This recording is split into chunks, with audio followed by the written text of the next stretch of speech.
అంటే అప్పుడున్న హీరోయిన్లో చాలామంది మళ్ళీ కంబ్యాక్ చేశారు. And you're also again active and busy. Yes, rather బిజీగా ఉంది. బై గాడ్స్ గ్రేస్ కదా. ఒక్కసారి అంటే మీ అమలీల డేస్ అప్పటి నుంచి కనుక ఒక్కసారి మీరు వెనక్కి తిరిగి చూసి ఇప్పుడున్న సిచ్యువేషన్లో ఒకసారి ఆలోచిస్తే మీకు అసలు ఎలాంటి ఫీలింగ్ వస్తుంది? మీ కెరీరు మీరు అనుకున్నవన్నీ మీరు సాధించగలిగారా, లేదా ఎక్కడైనా కొన్ని అసంతృప్తులు ఉంటాయి కదా, ఏ కెరీర్లోనైనా కొన్ని ఉంటాయి, కొన్ని ఎదురు చూడని విజయాలు వచ్చేస్తాయి. ఆ లైన్లో కనుక ఆలోచిస్తే మీ కెరీర్ గురించి మీకు ఏమనిపిస్తుంది ఇంద్రజ గారు? సార్, నాకు ఎప్పుడు ఒక్కటే అనిపిస్తుంది, లైఫ్ ఇంతవరకు ఎలా నడిచిందో అలా నడిచింది కాబట్టి ఈరోజు నేను ఇక్కడ ఉన్నాను. అది మనం అనుకున్నట్టు జరుగుంటే ఈరోజు ఇది వేరేలా ఉండేది. భలే ఉంది స్టేట్మెంట్. అంటే మనం అనుకున్నది జరుగుంటే దానికి మీరు ఎట్లాగా? ఏం లేదు సార్, ఇప్పుడు ఒక దేవుడు ఒక డిజైన్ పెట్టుంటారు కదా మనకు, అప్స్ అండ్ డౌన్స్ కానివ్వండి.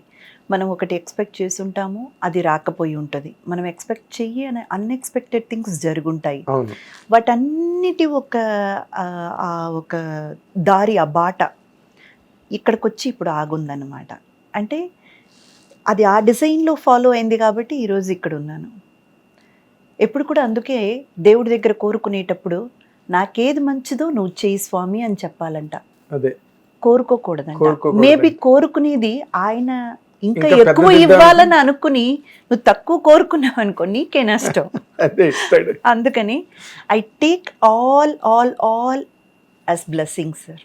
ఓకే, ప్రతిదీ, అది అప్ అయినా సరే డౌన్ అయినా సరే ఏదో నా మంచి కోసమే, నాకు జరగాల్సిందే, నాకు రాసిపెట్టిందే జరిగిందన్న ఆ తృప్తితో నేను వెళ్ళిపోతాను సార్. వెరీ గుడ్ మన్ని. అంటే నేను నా ఇంటర్వ్యూస్కి వచ్చే ముందే, నేను స్టార్ట్ చేసే ముందే చెప్తానమ్మా, ఎలాగంటే మీరు ఒక కెరీర్ని, ఒక స్పాన్ ఆఫ్ 30 years కెరీర్ని చూసిన వాళ్ళు, అందులో అప్స్ అండ్ డౌన్స్ మీరు అన్నట్టుగా, and me applications, experiments, bottle neck situations, career అన్న తర్వాత కామన్, అది ఏ రంగమైనా కావచ్చు.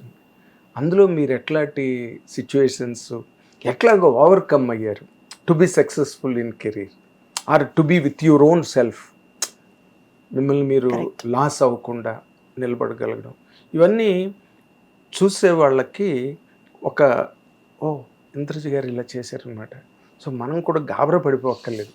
We also can handle this situation like this, you can go like this, గాబరా పడక్కర్లేదు అనే ఒక చిన్న హింట్ ఏ ఇద్దరికి అందినా ఆ ఇంటర్వ్యూకి ఒక సార్థకత. కరెక్ట్.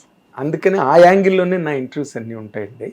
అది మీరు ఇందాక మీరు చెప్పిన పాయింట్లో ఎక్కడో నాకు స్ఫురించింది.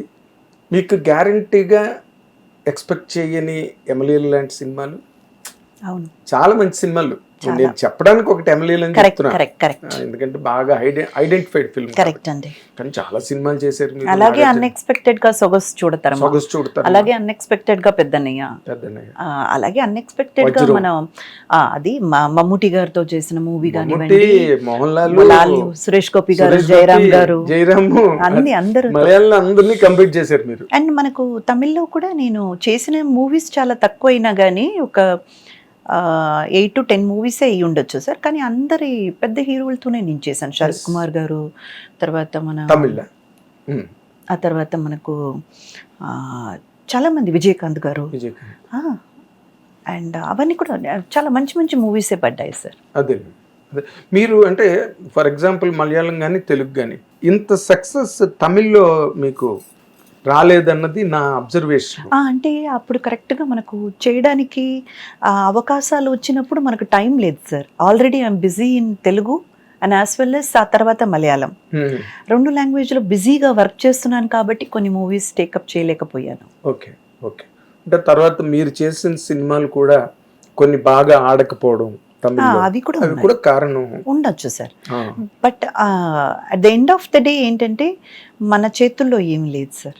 మనం పెట్టే శ్రమ, మనం పెట్టే కృషి అన్నది 100% మనం ఇస్తాం, అది పెట్టి పనిచేస్తాం, మనసు పెట్టే పనిచేస్తాం. But the rest of the things is not in our hand. God's grace.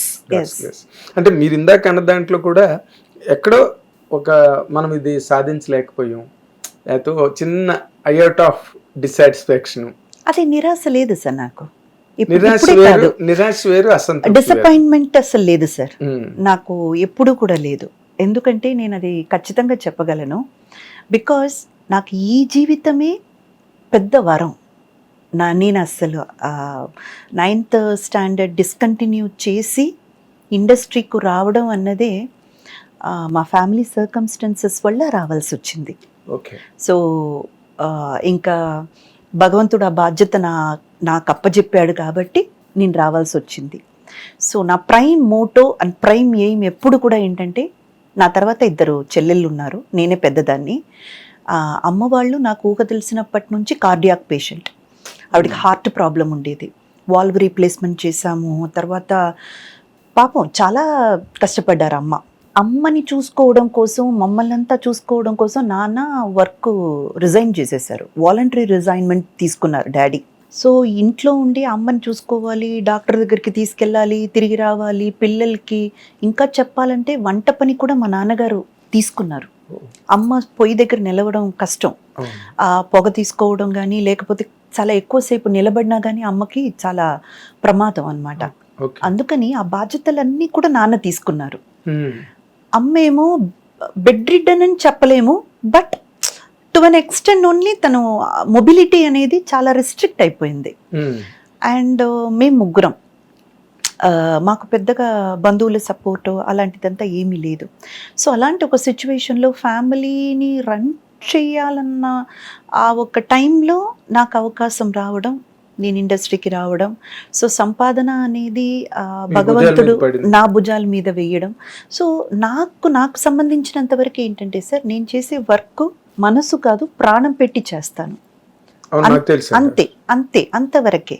నాకు ఫలితాలతో కానివ్వండి, లేకపోతే నేను ఫస్ట్లో ఉన్నానా, నంబర్ 1లో ఉన్నానా, సెకండ్లో ఉన్నానా, అవన్నీ ఏవి నా మైండ్లో లేదు సార్. నాకు మా ఫ్యామిలీ మంచిగా గడవాలి, నా చెల్లెలు బాగా చదవాలి, వాళ్ళకి మంచి జరగాలి, అమ్మ వాళ్ళ ట్రీట్మెంట్కి మన దగ్గర డబ్బులు ఉండాలి.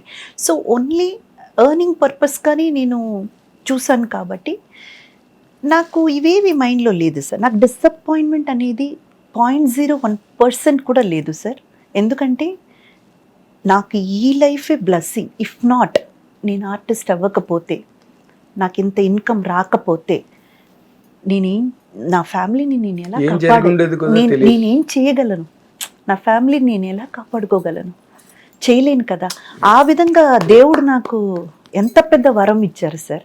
ఈ లైఫ్ నాకు బ్లెస్సింగ్, భగవంతుడు ఇచ్చిన బ్లెస్సింగ్. సో నాకు రిగ్రెట్స్ అనేవి కానీ, డిసప్పాయింట్మెంట్స్ అనేవి కానీ అస్సలు లేదు సార్.